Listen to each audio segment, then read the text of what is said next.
Let's get started now. In the Shanghai Cooperation Organization the summit will begin in Samarkand today, the first in-person meeting of the world leaders since 2019. Well, Prime Minister Modi landed late on Thursday evening in Samarkand, ruling out his participation in the pre-summit events. However, Chinese President Xi Jinping skipped the group events, including the informal dinner, despite being present there in Samarkand. The meeting will begin this morning with the reception for leaders and a group photograph, followed by a restricted format meeting of the leaders. Now, Prime Minister Modi will be holding bilateral meetings with Russian President Vladimir Putin, Uzbekistan President Shavkat Mirziyoyev and Iranian President Ebrahim Raisi post-lunch. The structured bilateral meeting plan of the Prime Minister includes only these three countries. Well, let's go across now to Maha. For more, and Maha, tell us more firstly about the SCO. What is expected when, the world leaders come together face to face, and what are the sessions, what is expected during the SCO summit? So there is going to be a restricted level talks that will be between the 8 members of the SCO. This doesn't include countries apart from those 8 countries that are either invited or observers. For instance, Turkey, the Turkish President Recep Erdogan is here, but they will participate in the extended format when the restricted level format gets over. Now, there are many issues at the moment before the world leaders, especially with regards to the geopolitical flux that we are seeing. Security aspect is a very important one. Connectivity for the SCO has always been stressed on. That is going to be discussed between SCO partners, as well as the fact that trade is a very important aspect of the Shanghai Cooperation Organization as well. So you can see broadly issues related to these being discussed. Apart from that, climate change for the first time will come in a concrete form in the SCO. We are likely to see some deliberation on that, as well as something being put out in the statement as well. That's what we have learned. As far as the new members of SCO are concerned, this time around there will be a decision on the full membership of Iran, and that decision will be announced in the Samarkand summit as well. Meanwhile, what we also are going to see in the SCO summit is the situation that we are seeing on the ground at the moment, Ukraine. In that context, what is it that the SCO puts out? Although the host country Uzbekistan has already said, Gargi and Divya, that they do not want a confrontation, they do not want a controversy, they don't want to send out a negative message from the SCO summit. So we'll have to see how the statement is really worded, because here what we are seeing are so many anti-West voices which are very shrill at the moment. For instance, Russia, China, and the newest member that will be brought into the SCO, Iran. Apart from that, Belarus also is here participating in the extended format. They again are under US sanctions. So all of that is certainly going to be important for the grouping. Maha, besides that huge meeting that's planned with Russia's Putin, what else is expected? What else is the Prime Minister expected to be doing? Yes, that meeting with President Putin is going to be the most important as far as the Prime Minister's bilateral engagements are concerned today, because we are expecting probably some sort of discussion on Russia's concerns as far as the price capping of Russian oil is concerned, which is a step that the G7 is going to take by the end of the year. The G7 has already put out a statement saying that they in principle agree to price capping of Russian oil, because they feel that the revenues Russia is getting from the sale of their oil and gas is what is fueling the Ukraine war. That is an issue that is likely to come up when Prime Minister Modi meets with the Russian President Vladimir Putin, because Russia is communicating to countries that those countries that impose a price cap, it is not going to export oil to them. In that context, India, that is already already, despite the pressure from the West, taking Russian oil at 30% discount. There have been reports that Russia is willing to offer even further discounts. Perhaps that issue could come up during these discussions. Also, Russia has put out the agenda saying they will discuss G20 UNSC presidency of India, and the UNSC presidency of India in December this year is again going to coincide with the time that the G7's decision on price capping also kicks off. So certainly that is going to be important, especially in the context of the Ukraine crisis. We have seen yesterday President Putin, in fact, talking about China having concerns about Russia's invasion into Ukraine. Of course, they didn't use the word invasion. They said Ukraine crisis, and they are willing to address that. So will it be in a similar vein that President Putin is going to make his opening statements as far as Prime Minister Modi is concerned? That we'll see in this afternoon. Apart from that, the other important bilaterals are with Iran, and what we are expecting as well is that there is no structured, scheduled meeting with Chinese President Xi Jinping, but clearly all eyes are keenly trained on whether there is any conversation between Prime Minister Modi and Chinese President Xi Jinping, especially since there has been a disengagement just 3 days ago in Gogra Hot Springs Patrol Point 15. Many believe that this was in fact a step that was being built to have some sort of conversation going between the two, especially since this is President Xi's first visit outside China that we are seeing since the pandemic, his visit to Central Asia, to Kazakhstan, and then to Uzbekistan for the SCO Summit. All eyes on that meeting. Thank you so much, Maha, for joining us with all those details. Well, the other big story this morning, the National Testing Agency today morning announced the result finally for the Common Universities Entrance Test undergraduate. Candidates who qualified can now take admission in central universities. Admission to over 90 universities to begin. Gargi universities like Delhi University and the B.R. Ambedkar University have already started the application process for admission in their undergraduate courses. A total of 14.9 lakh candidates had appeared for this exam, and which was concluded on the 30th of August in 489 centres in 259 cities across the country. We have my colleague Akshay Dongre joining us. Akshay, the results are out and over 20,000 candidates have scored 100%.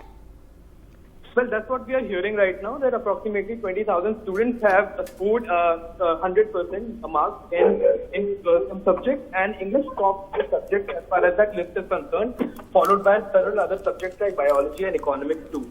So that is the report coming in. However, the NTA hasn't officially confirmed that report, but that is what we are hearing. Also, as far as the other courses are concerned, there are the students who have done exceptionally well as far as the marking system is concerned, because the marking system has also been revealed by the NTA now, that for every correct mark there were 5 marks, and for every wrong answer there was negative marking of 1. So that's why the students finally will have some relief as far as the results are concerned.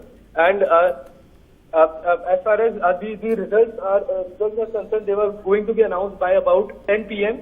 and after the delay, they were announced at 4 a.m. So it was sort of very difficult for a lot of students to keep on waiting for their results to come out. In fact, many of the students have been up all night as far as the results are concerned. So that is one smooth glitch as far as the entire CUVT examination is concerned, which has initially from the very beginning has been mired with certain controversy, certain technical glitches that we have seen, including cancellation of examination center or allotment of wrong examination centers, which also caused students a lot of trouble as far as taking this all crucial examination is concerned, which in fact is the second largest examination in the country after the JEE mains exam.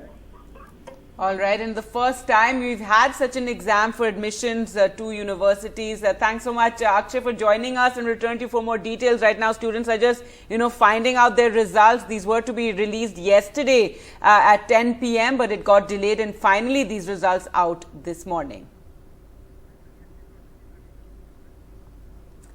All right, news now from Karnataka, where the Protection of Right to Freedom of Religion Bill 2021, better known as the Anti-Conversion Bill, was passed yesterday in the Karnataka Legislative Assembly.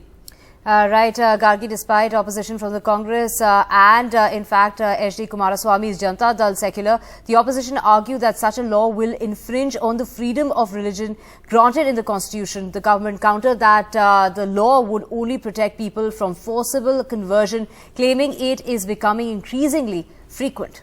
That's right. Let's go across to Shrija now. And Shrija, so the contentious anti-conversion bill there passed finally in Karnataka, opposition staging a walkout. Are they planning more protests? And give us more details about this bill. It's said to be more stringent than UP's.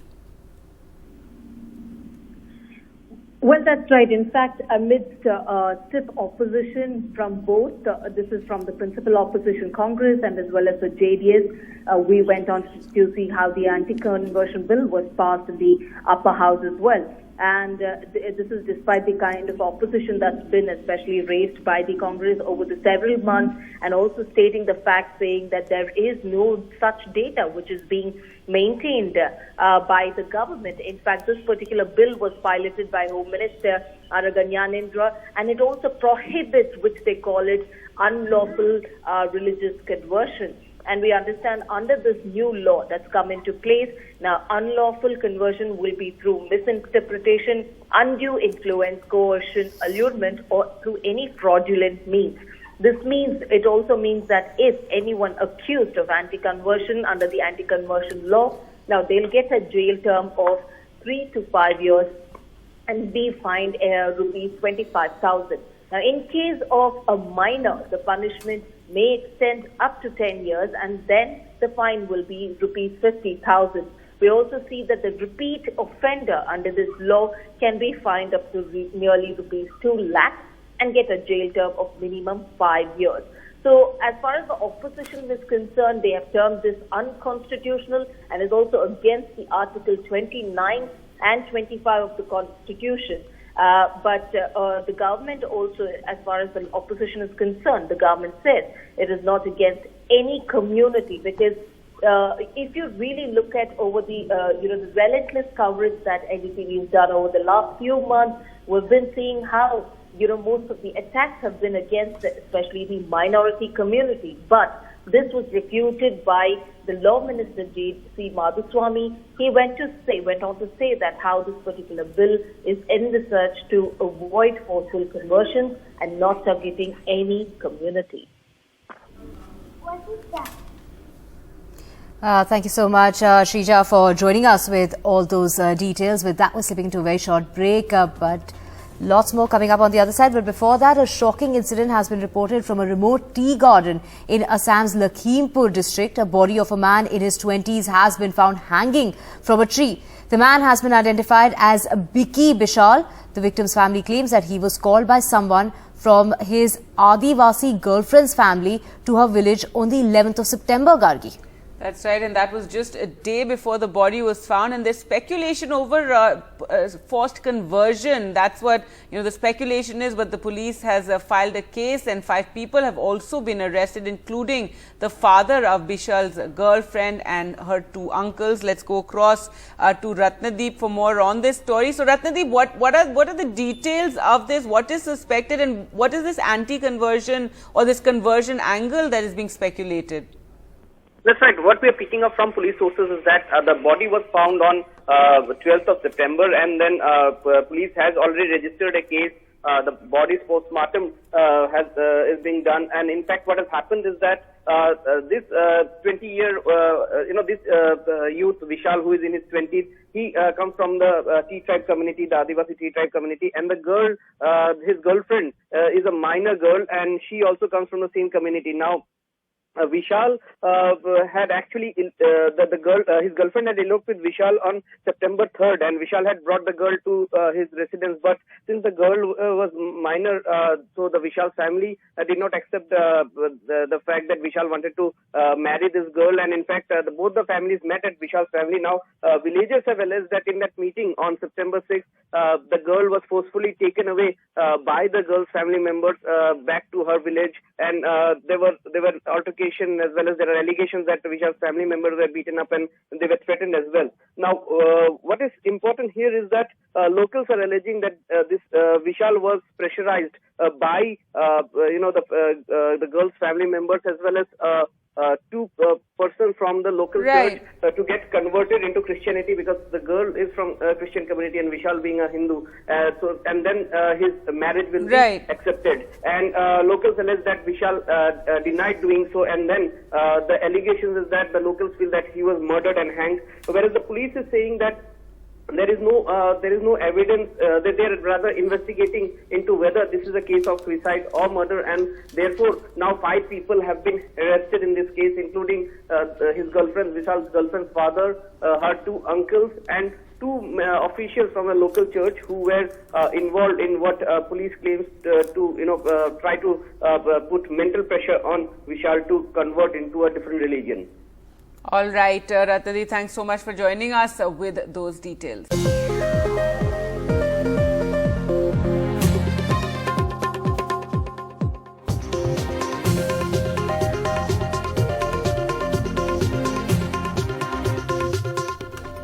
Welcome back. The plane travelling in to bring in 8 cheetahs from the southern part of Africa had India's national animal, the tiger. This is intricately painted on its front, a photograph shared by the High Commission of India in this. If you can take a look at this picture. Gargi, what a picture there, right? That's right. So this is the plane that will be bringing those 8 cheetahs to India. The flight will arrive in Gwalior, and then the cheetahs will be flown via helicopter to Kuno Park. Prime Minister Narendra Modi is set to release the cheetahs into an enclosure in Kuno National Park on his birthday. That's tomorrow. The first step in the ambitious plan to bring cheetahs back in India. The Cheetah jumbo jet, all decked up to bring its VVIP immigrants from Namibia to India. 5 female and 3 male cheetahs. The aircraft has been modified to allow cages to be secured in the main cabin, but will still allow vets to have full access to the cats during the flight. And it's ultra long range, so it can fly to India without a stop. Vets are worried about the cheetah's stress levels. It's a lot better to have a smaller cage than a bigger one, or like crate, and that's purely because it doesn't give them space to try run against the side to get out. But the stress level is the biggest thing. So after they've been woken up, they usually use a long-lasting anesthetic, which just comes out of the system quite slowly, opposed to other opioids which you can reverse, and then they'll be completely awake and very stressed. The aircraft will take off from Namibia's capital, Windhoek, travelling overnight and reaching Jaipur on the morning of Saturday, September 17th. They will then be flown to their new home, Kuno National Park in Madhya Pradesh, in Air Force helicopters. And this will be their new home. The high-profile visitors will land in 5 helipads constructed 18 kilometers into the park. A 10-feet-high platform has been put up for Prime Minister Modi, Madhya Pradesh Chief Minister Shivraj Singh Chauhan, and Union Environment Minister Bhupendra Yadav. The cheetahs will be in a 6-foot cage below this platform. At 12:05 p.m, the Prime Minister on his birthday will turn a lever open to the sliding gates of the cage and release the cheetahs. In the first month, the cheetahs will be quarantined in a 50-meter by 30-meter enclosure. The cheetahs will land around 200 meters from this enclosure. When the isolation is over, they will be moved to a larger enclosure. India can expect more to arrive. Namibia is making 8 animals available for reintroduction in India, and South Africa is making 12 animals available. But for a genetically viable population in India in the long term, you need at least 500 individuals. The cheetahs were declared extinct in India in 1952.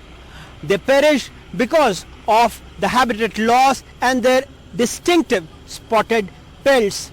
Kuno was selected for the project to reintroduce cheetahs because of the abundant prey and grasslands. In Shivpuri, with camera person Rizwan Khan and Atul Gaur, Anurag Dwari for NDTV. News now from Karnataka, where 3 patients were admitted at the Vijay Nagara Institute of Medical Sciences, a government hospital in Ballari district of Karnataka, died allegedly after oxygen was cut off due to power outage. Of these patients, Gargi, one was a 35-year-old suffering from kidney ailments, a 30-year-old was admitted after being bitten by a snake, and an 18-year-old was also bitten by a scorpio. The family of one of the deceased patients claimed that the hospital experienced a power outage for nearly 2 hours, and while the authorities have refused the allegations made by the patient's family, the state government has ordered an inquiry into the matter. News from Hyderabad now. In the police there have arrested 2 suspects for their alleged role in kidnapping and sexually assaulting a minor girl. This CCTV footage revealed the girl being taken to 2 different hotels, Srijana Inn and 3 Castles.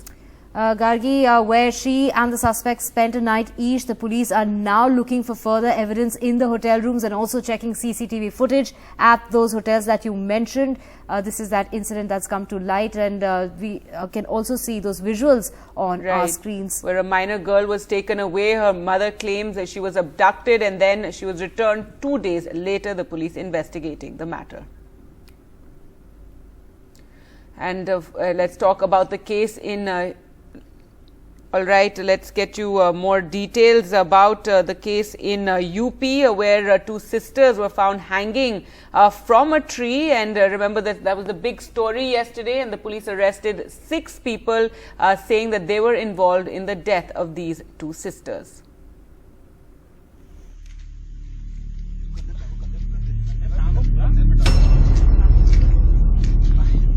Six arrests by the UP police in just over 12 hours. After these 2 minor girls, 17 and 15, were found hanging from a tree near their village home in the Lakhimpur district. Their families alleged the girls, sisters and from the SC community had been abducted, raped and murdered. In a statement, the police said the names of the accused are Suhail, Junaid, Hafizul Rahman, Karimuddin and Arif. A 6th man, Chotu, a neighbor of the girls who allegedly introduced them to these men, has also been arrested. The girls were taken to a sugarcane field and raped and strangled by Suhail and Junaid, the police said, adding that the others helped the 2 get rid of the evidence by staging the hanging to make the deaths appear like a suicide. The police say the post-mortem reports of the victims corroborate their theory that the girls were first raped, then strangled and then hung from a tree. But the family of the victims contradicted some of the police's claims. The police claimed the girls went willingly with the accused on their bikes, but the family said they were abducted by the accused. The police claimed the girls and at least 4 accused were friends. The family said they were unaware of the friendship. We have tried with utmost sensitivity and family has no issues with us whatsoever. तो हमारी इच्छा यही है कि इस पे और भी गहराई से छानबीन होनी चाहिए. हो सकता है इसमें और भी लोग हों या दूसरे भी लोग इन्वॉल्व हों जिनका नाम ना लिया जा रहा हो. 3 लोगों को इनकी जो है हमारी बुआ जी जो हैं, इनकी पत्नी जो हैं, वो पहचानती हैं, लेकिन जो 2 नाम अदर जो है आए हैं निकल करके वो कौन है. तो हो सकता है और भी नाम हो जो ना लिए जा रहे हों. सर जो है जो बात कह रही है पुलिस, वो भी हम भी जानना चाहते हैं कि बात जो है प्रशासन कह क्या रहा है. अगर हमारे पे कोई जो है ब्लेम लगा रहा है तो हम जानना चाहते हैं कि ब्लेम वो है क्या. नहीं, आपके ऊपर ब्लेम नहीं लगा रहा. उनका ये कहना है कि उनकी दोस्ती थी उन लड़कों से और फिर वो इसके भी कुछ तथ्य रहे होंगे. सबसे पहले गांव मोहल्ले में परिवार को पता चलता है कि ऐसे तथ्य थे. प्रशासन शासन को तो बाद में जो है पता चलेगी. तो इसके तथ्य जो होंगे तो हमें भी जो मिलने चाहिए, जिससे हमें तो पता चले कि हमारे घर के तथ्य थे क्या. The state's BJP government, led by Yogi Adityanath, faced with stinging questions from the opposition, promised exemplary punishment. But opposition parties said the crime was a reflection of how law and order has collapsed in the BJP's rule. बहुत ही विभत्स घटना है. Police क्या कर रही थी, प्रशासन क्या कर रहा था, क्या लॉ एंड ऑर्डर है. देखिए ऊपर से वही लखीमपुर है जहां पहले किसानों पे गाड़ी चढ़ा दी जाती है. आज उसी लखीमपुर में 2 बच्चियों की किडनैपिंग हुई, हत्या हुई, रेप के भी चांसेस बता रहे हैं. जिस तरह की कार्रवाई हमेशा से रेप केसेस में उत्तर प्रदेश की सरकार करती रही है, हम लोगों को शंका है कि सही मायने से उनको न्याय मिलेगा कि नहीं. इस प्रकरण में पूरी तरह से सरकार इन पर ऐसी कार्रवाई कठोर करेगी कि आने वाली पीढ़ियां की रूह भी कांपेगी इन अभियुक्तों की, और पूरी तरह से सरकार पीड़ित परिवार के साथ है. हर स्थिति में उनको न्याय मिलेगा.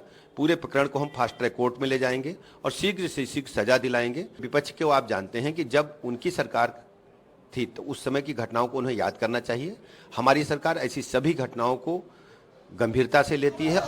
On Wednesday night, the police faced protests by angry villagers who blocked their way when they went to the girls' home to take the bodies for a post-mortem. पूरा समाज के साथ हम लोग हैं। आप पूरा समाज अगर चाहेंगे उठ के चलना, हम लोग लेके जाएंगे, मेरी जिम्मेदारी है। जिस गाड़ी में जाएंगे मेरी जिम्मेदारी है। जब तक नहीं कहेंगे हम लोग हाथ नहीं लगाएंगे। In this video, Lakhimpur Police Chief Sanjeev Suman is heard asking protesters to stop blocking a road. आप भी पब्लिक है मेरे लिए, जितने लोग चल रही है रोड पे वो भी पब्लिक है मेरे लिए। मैं इसके लिए पूरी व्यवस्था नहीं खराब कर दूंगा। The Lakhimpur case has brought back horrifying memories of a 2014 incident in western Uttar Pradesh's Badaयूं, where the bodies of two cousin sisters were found hanging from a tree. In Lakhimpur with Prateek Srivastav, Rajesh Gupta and Vineet Kumar, this is Alok Pandey, NDTV. Moving on to other news, two women techies have died after an over-speeding car hit them while they were crossing the road after work last night, Gargi. This was along Chennai's IT corridor. The driver, a 20-year-old man who was allegedly at the wheel, has been arrested. Sam Daniel reports. I come to you from a place called Navalur on the busy IT corridor outside Chennai, where two young women techies were knocked down by an overspeeding car last night and both were killed. In fact, these two women, one from Kerala, one from Andhra Pradesh, worked with a well-known IT company and they had finished their work and they were on their way home. As they were crossing this road, the speeding car hit them, killing both on the spot. In fact, the driver, 20-year-old man, an entrepreneur, has been arrested. Police have booked him for negligent driving, leading to a fatal accident. In fact, local residents say this IT corridor does not have adequate number of zebra crossings or overhead crossings to help pedestrians cross this road, because of which many are forced to take risks and cross this busy road amid a heavy traffic. Often they will have to negotiate this kind of medians, and police say authorities will have to either establish zebra crossings or put up medians to make sure public or pedestrians would not cross, or establish overhead crossings. And they say the administration, the highways department in particular, has been lethargic despite several pleas by the police to address this issue. In fact, this IT corridor, a showcase project of Chennai, is dotted by hundreds of IT companies on either side, besides a huge residential population. And local residents hope at least now authorities would wake up, establish these basic zebra crossings or the overhead crossings to make this road safer for pedestrians and for commuters as well. On the IT corridor outside Chennai, Sam Daniel, NDTV. And now a special report on the lumpy skin disease that has affected cattle in 8 states so far and led to the death of thousands, Gargi. That's right. And now in Maharashtra, it's a race to vaccinate cattle as the disease is spreading there, and awareness programs are also being held to fight the disease. NDTV Sohit Mishra reports. In this government school of Gundegaon area in Ahmednagar, children are being informed about the lumpy virus. Along with this, now a competition has been organized by the school. The student with the cleanest cowshed in their homes will be awarded with 101 rupees. Similar awareness programs are being held by the administration in several villages of Ahmednagar district. Corona जैसा था वैसा lumpy का disease बढ़ रहा है। लोगों में कुछ गैर समझते हैं कि लंपी क्या है क्या नहीं, इसलिए हम ग्राम पंचायत की तरफ से हर जगह बोर्ड लगा रहे हैं लंपी स्किन डिसीज के बारे में। Vaccination has been going on in the villages that are within the radius of 5 kilometers from the epicenter. However, farmers are demanding that their cattle should be vaccinated. The demand for vaccines are too many and the vaccines too few. Vaccination की demand ज्यादा है और जो vaccination मिल रहा है वो कम मिल रहा है। ज्यादा मांगा था लेकिन 20,000 वैक्सीनेशन हमको मिला है, तो इससे अभी दो तीन दिन के अंदर ही उतना खत्म हो गया है। या 8 एपिसेंटरच्या 5 किलोमीटर क्षेत्रामध्ये जवळपास 44 गावं येतात आणि त्यानुसार आपल्याला जवळपास 55 ते 60 हजार आपल्याला लसीची आवश्यकता आहे आणि आतापर्यंत आपल्याला जवळपास 24,000 लस मिळालेली आहे. In several places, farmers themselves are buying vaccines for their cattle despite no cases in their area. इकडे कुठे काही झालेलं नाहीये, पण आमच्या डॉक्टरांनी सांगितलं त्यामुळे आम्ही लस घेऊन राहिलो. ये जो वैक्सीन है पहले लोगों को मालूम नहीं था, पहले कुछ भी मालूम नहीं था, पहले कुछ भी सेल नहीं होता था. अभी उस डेली के 300-400 वाइल आ रहे हैं और पूरा खत्म हो रहा है, मतलब डेली अवेलेबिलिटी हो रहा है उसका. और एक वाइल में मतलब 100 ml का डोज है, एक वाइल में 100 एनिमल होते हैं उसमें. Sugar factories in Maharashtra will open in the month of October, where sugarcane is being transported through these cattle. That's why the farmers want their cattle to be vaccinated before the opening of these factories, so that this disease does not affect their pockets as well. In Ahmednagar with Sagar Dussal and camera person Rajendra Dayalkar, Sohit Mishra, NDTV.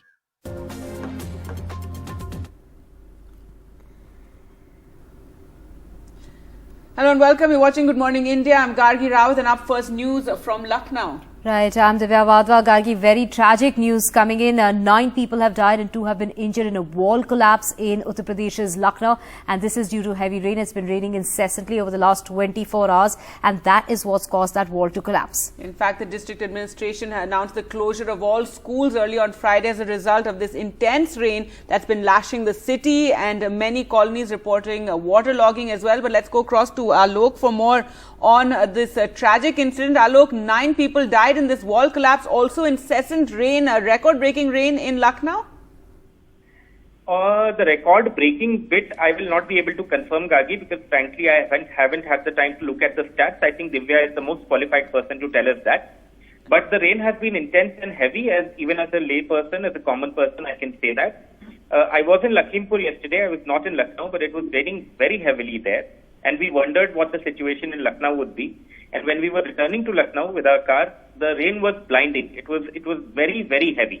And even this all night, for instance, in the area where I live, there was no electricity or it would come, it would go, etc. And then morning onwards, we started getting these reports of heavy waterlogging, etc.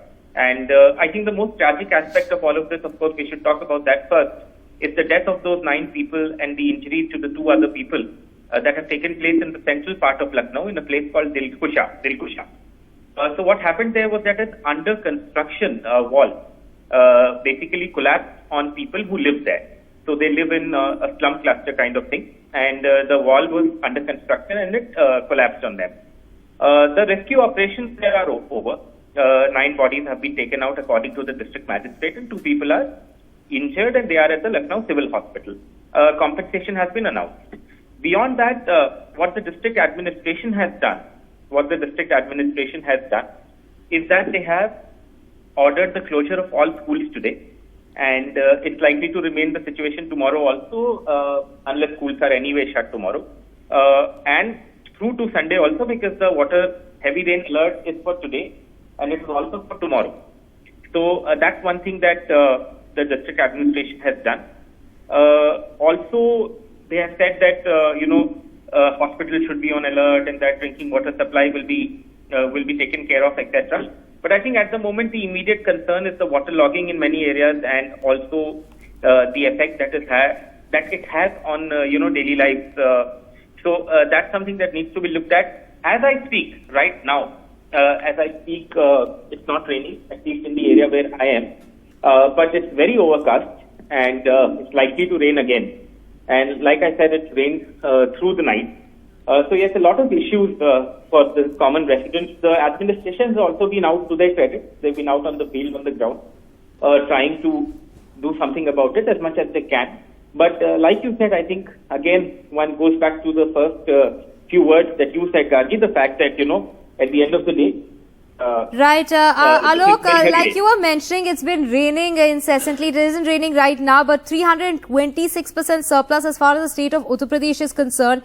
And according to the forecast, heavy showers are in store. An orange category warning for today as well as tomorrow. So the situation continues to be bad as far as Uttar Pradesh is concerned. Many showers are expected. When we take into account the entire monsoon season, there's been like a 40% deficit. It just hasn't been raining through the monsoon season, and then we see 24 hours of mayhem as far as the state is concerned. When we talk about the last 24 hours, 326% surplus has been reported in the state.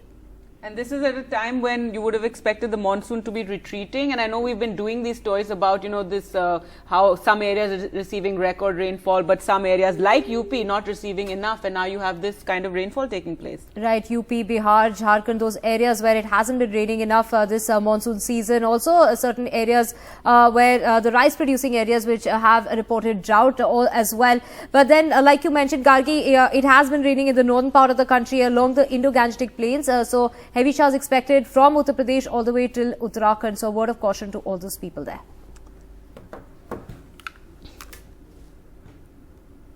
All right, we'll continue to update you on the situation there in Lucknow. But moving on to the other big story this morning, the National Testing Agency today morning announced the results of the Common University Entrance Test undergraduate. And it was a delayed announcement. It was meant to be announced yesterday in the evening, but it was announced this morning.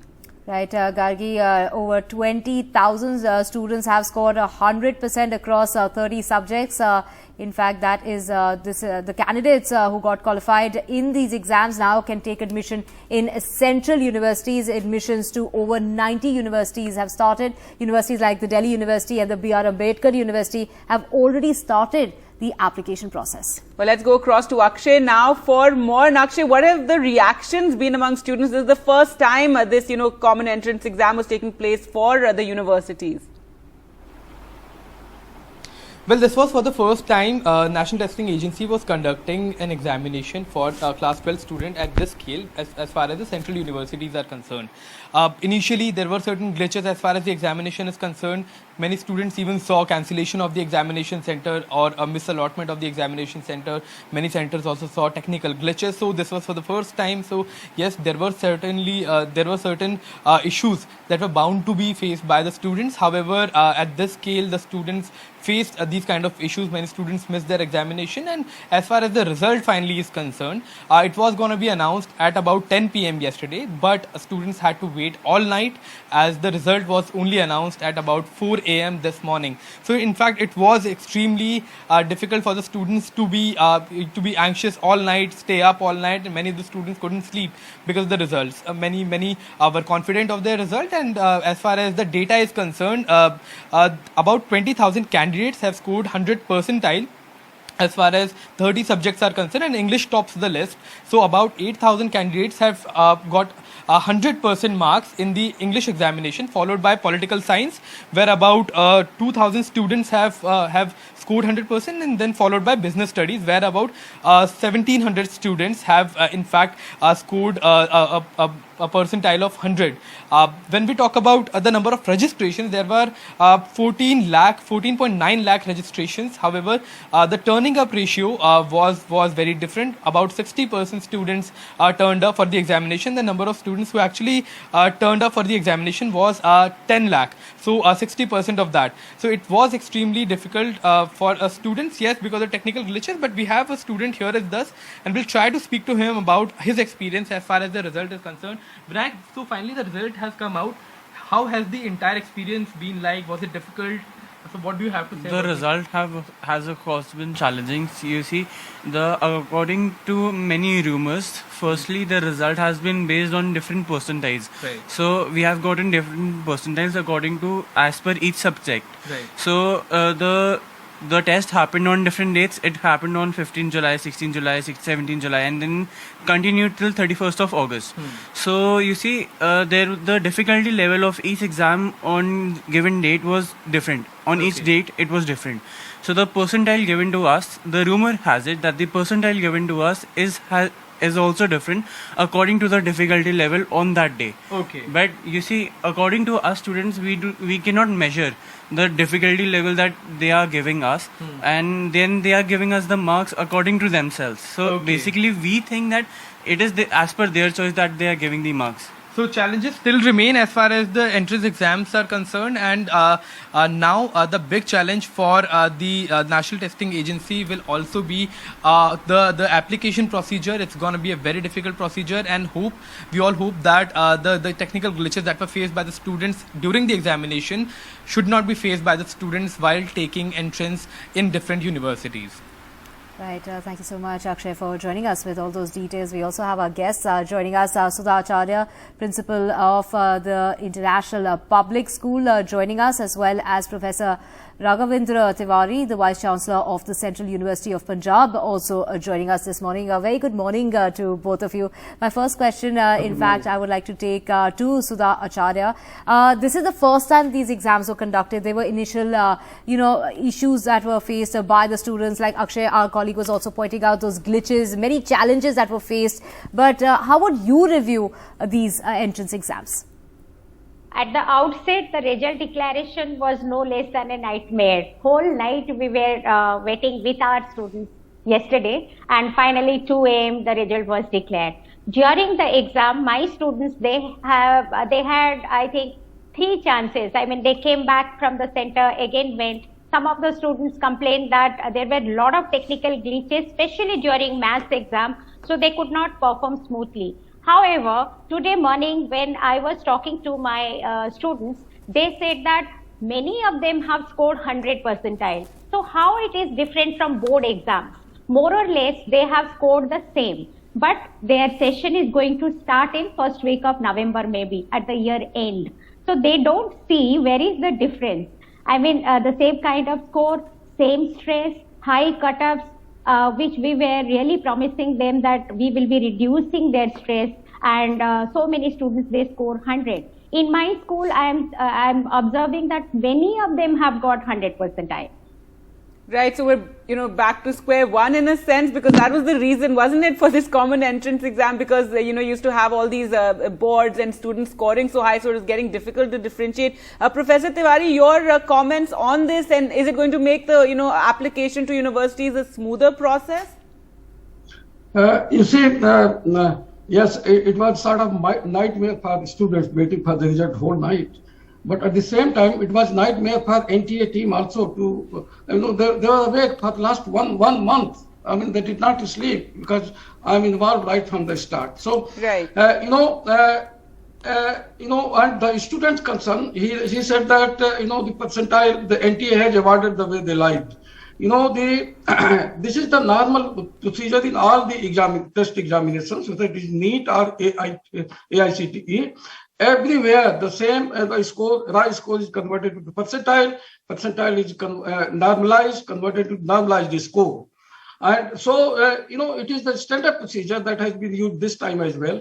Of course, looking at the number of, the test seekers, number of centers, number of question papers, number of test centers, and everything. So yes, there were technical glitches, but I suppose that this is great learning experience for NTA, and whatever experience they have gathered this time, from next time, it will be a smooth sailing for all of us.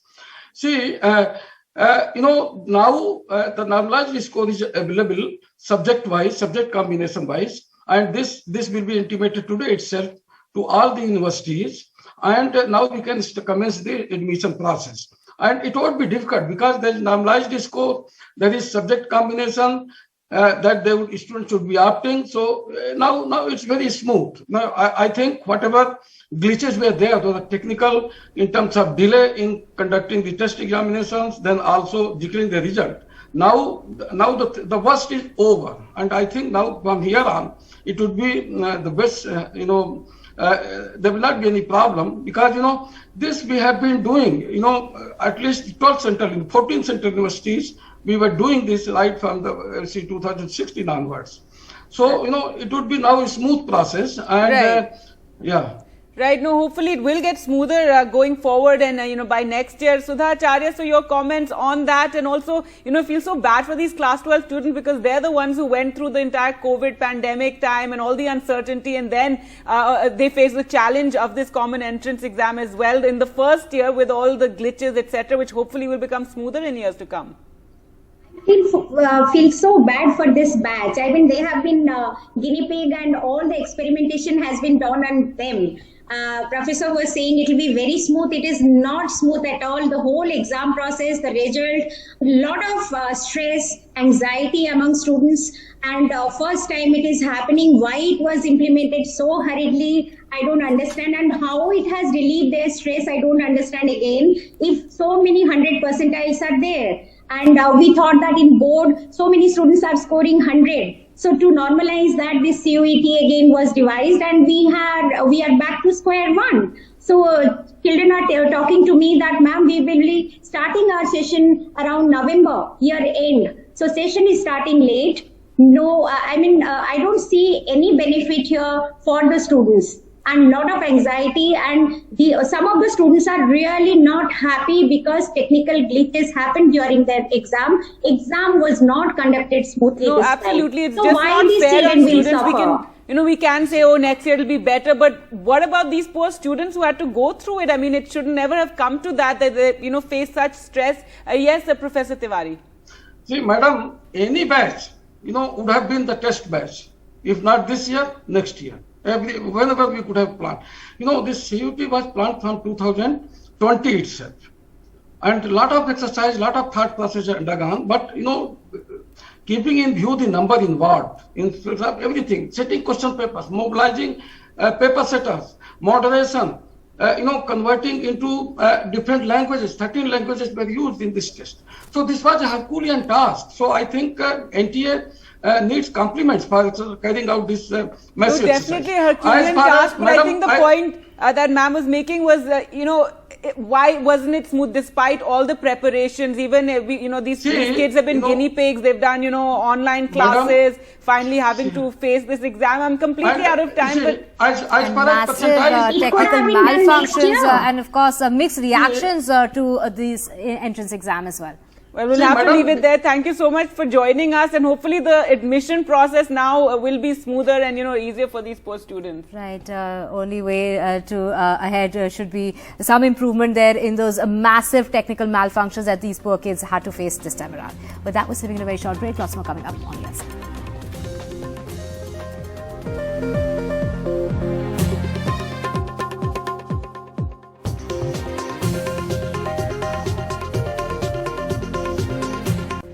Welcome back. Now, the Shanghai Cooperation Organization Summit begins in Samarkand today, the first in-person meeting of the grouping since 2019. And Prime Minister Modi landed late on Thursday evening in Samarkand. That ruled him out of the pre-summit events and the dinner. And Chinese President Xi Jinping, however, also skipped the group events, including the informal dinner, despite being present there in Samarkand. Now, the meeting will begin this morning with the reception for the leaders and a group photograph. There you can see that group photograph of all the leaders at the start of the SCO Summit. And this now goes into restricted format meetings of the leaders. Well, let's go across to Maha now for more. And Maha, the bilaterals was what was being talked about, and there was a lot of speculation about the bilaterals that Prime Minister Modi would be holding. What we do know, he will be holding a key bilateral with Russian President Vladimir Putin, as well as with Iran and Uzbekistan. That's absolutely right. These are the scheduled bilaterals of the Prime Minister, which have already been mentioned in his itinerary, and the timings for these have also been specified. So we know that he'll first, after lunch, be meeting Russian President Vladimir Putin, after which he will be meeting the host, President Mirziyoyev, and then finally he'll be meeting the Iranian President Ibrahim Raisi as well. But what is interesting to watch out for will be whether, despite the fact that it is not part of his schedule, if there is any sort of pull aside with the Chinese President Xi Jinping. Because just 3 days ago, Gargi, there has been a disengagement in Gogra Hot Springs Patrol Point 15 that many believed had built some sort of an atmosphere for the two sides to reach out to each other, even though, let me remind the viewers that the friction still remains in eastern Ladakh, as there are at least Demchok and Depsang where disengagement still needs to take place, as well as de-escalation which needs to take place at the LAC, which can only happen after the disengagement at the already said that India wants nothing less than de-escalation, because this was a violation of the protocols between China and India, that China amassed troops at the LAC in 2020 May. Now, this meeting will be keenly watched out for, as this is not mentioned or specified. Neither side has said anything about it, but the expectation is that perhaps this platform could be used as some sort of an icebreaker, considering for the last 2 years, Prime Minister Modi and Xi Jinping have not even come face to face, and that's largely been because Xi Jinping himself has not left the Chinese territory since the start of the pandemic. This is his first visit outside China to Central Asia, first to Kazakhstan and now here for the SCO Summit in Uzbekistan. The meeting with President Vladimir Putin is also going to be very important, something that the West will be looking at, because we are expecting that Russia might raise the issue of G7's decision on price capping of Russian oil. It will look at ways and means of being able to get countries that are friendly towards it or have maintained a neutral stand like India to be able to continue its India has been taking oil from Russia, and it has gone up substantially from the time that it was between or less than almost 2%, between 1 and 2%. It's now gone up quite drastically since April because of the 30% discount on which Russia was offering oil. Despite the pressure from the West, India had made it very clear that its own domestic energy needs are going to be its priority, and that it will procure oil from the market which is cheapest for it, because India had to cut off exporting oil from Iran after the unilateral sanctions by the US in 2018, and as well as Venezuela, India was not taking oil from there as well. And so India made it a point to tell the West that these impositions can't be on countries that have high energy needs, and India needs to look at its own energy needs and secure its energy needs as well. So certainly that is another meeting that will be looked on very keenly, Gargi. Right, that's right, Maha, and also the West will be watching all the developments keenly, given so many anti-West voices are there at this summit. Thanks so much for joining us there with the latest. Now, the other big story we're tracking, 70 years after they went extinct in the country, cheetahs are set to walk again on Indian land. India is all set to welcome 8 cheetahs tomorrow, when the big cats will be brought in from Namibia as part of a special agreement.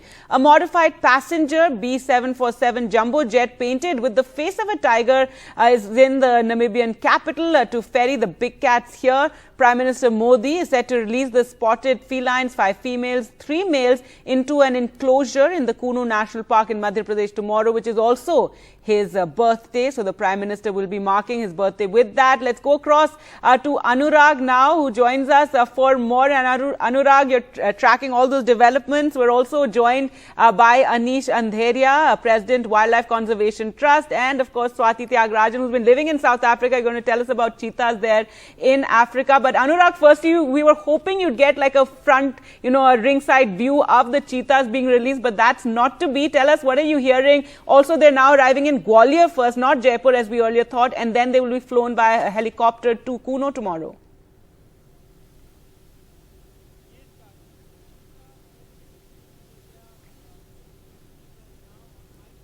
They will be in India, and now we are hearing that a special cargo flight with cheetahs will land at around 6. All right, we're having a bit of a technical issue there, but let's now go across to Swati and Anish, and great to have all three of us together on air again. Anish, first to you. Finally, it's happening. The cheetahs are coming back tomorrow, are going to come to India tomorrow rather, and the Prime Minister will release them. There's a lot of excitement over this, but there have been a lot of concerns also expressed. If you take us through the challenges. See, cheetahs, of course, have got extinct for more than 7 decades now. The place that has been earmarked for them is not a typical grassland habitat. It is a mosaic of woodland and grassland. Obviously, the prey that the cheetah is going to encounter is going to be very different from what it's having in Africa. This is cheetal, sambar, nilgai, of course.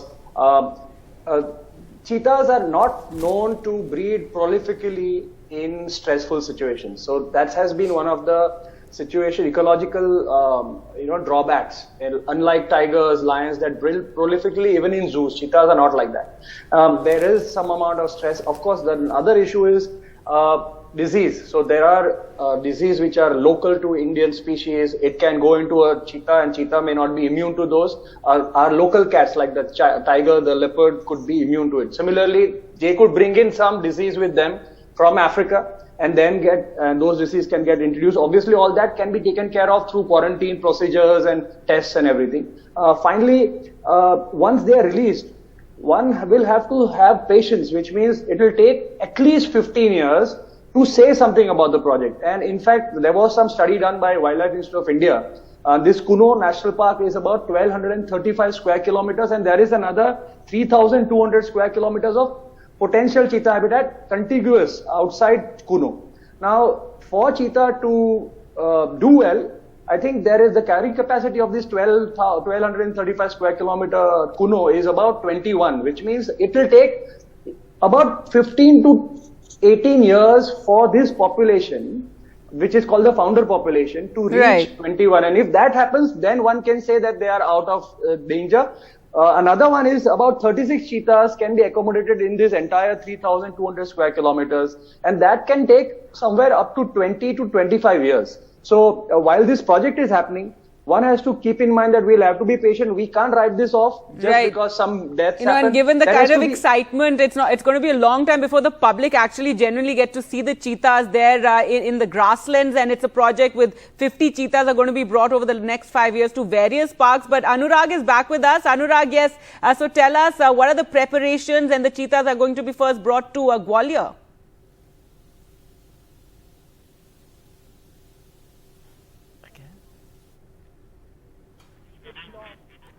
All right, seem to be having this technical problem with Anurag. But Swati, Anish was talking about the challenges ahead for the cheetah population and also the need for these grasslands. And the Kuno Park, which we know because, you've covered it, the fact that it was cleared initially for the lions and now they're using it for this cheetah project. Tell us about cheetahs in Africa. What is the situation regarding the species there itself, since we're getting our cheetahs all from Africa? Yeah, Gargi, so as we know, the cheetahs are one of the big cats that are racing extinction, as the film showed us. But apart from that, so in Africa, the majority of the cheetah population is in southern Africa. So the 8 cheetahs that are coming from Namibia, then you're going to apparently get 12 cheetahs in from South Africa. The problem in Africa is most of our cheetahs live outside of protected areas, because within national parks and protected areas, they're up against lions, they're up against leopards. There's a 90% mortality with cubs being killed. Outside of the protected areas, they've taken over open, free land because they need this kind of big space in which to run. These are not ambush stalk predators. These are chasing hunters. So they need vast amounts of open land in which to chase down their prey. Being the fastest animal in the world, this is how they do it. But most of this open land in Africa, a lot of it is farmland, and a lot of the original prey of the cheetahs now taken over by cattle. So there's a lot of human cheetah conflict, and many of them get trapped and killed. So this is a major problem as well. In Africa, at one time, cheetahs ranged across Africa. They ranged across what we now know as different countries, but at the time when cheetahs, were present was Persia, all over. They even ranged across India, up, all the way through to the east of the country. And now that's enormously diminished, as has habitats for all big cats. The problem with the cheetah is that they have, because they become fragmented populations in Africa, only found in 19 countries. Most of the populations are not bigger than 100 in number, so their genetic diversity is diminishing. Biologically, there's a problem. They're very vulnerable to diseases because they become smaller, populations of animals. So this has become an issue in Africa. So I am a bit concerned about how it will happen in India. But as Anish said, these are long-term games. When it comes to reintroduction, rewilding, bringing a species back, conservation is a long-term game, and we really won't be able to comment on whether it will be successful or not, as Anish said, for at least another 15 to 20 years. But my concerns are, what is the space available? Are there other big cats that move through here, like leopards and tigers? Because Kuno is sort of in that corridor between Madhya Pradesh and Rajasthan, when tigers move through between Ranthambore and the other parks in Madhya Pradesh. Will will cheetahs only be in Kuno? Will they be able to spread? In what kind of areas will they be able to spread? Will they then come into conflict with people? As all the challenges are in Africa, which are quite similar here in India. So these are the questions. Right. In fact, back when they wanted to shift lions to Kuno, one of the challenges by the Gujarat government was that there were tigers there. So how could they get the lions there? But let's go across to Anurag. Yes, Anurag, third time lucky. Give us the latest. Yes, Gargi, I was saying that they became extinct in 1952 and now because of the habitat loss and because they were hunted and now they are back on my birthday also, 17th September. And we have been told that a special cargo flight with cheetahs will land at around 9, I beg your pardon, at around 6 a.m. on 17th September now in Gwalior. And after customs clearance and other formalities, cheetah will be flown to Kuno in a special chopper and it will be a 25-minute flight. Government was working on both Jaipur and Gwalior, but now since the Gwalior route will save the time, so they will be land in Gwalior and from there to Kuno. Gargi? All right, and Anurag, then tomorrow the Prime Minister will be releasing them into a very protected enclosure, isn't it? And they're going to be monitored very, very closely now for the next, few months and years, I expect.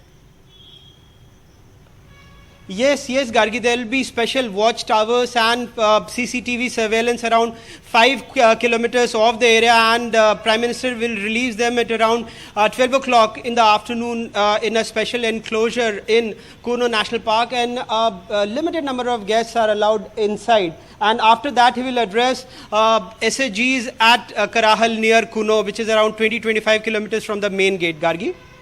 All right. So, Anish, as you know, we've been discussing many challenges ahead, lots of excitement as well. As Anurag was saying, it's going to be a project that's going to take a lot of time. A lot of money is being spent on this. And I know one of the criticisms has been that why can't we use that same money for the species we already have rather than, the cheetahs. But at the same time, cheetahs, represent the grasslands, and hopefully this will improve protection for that.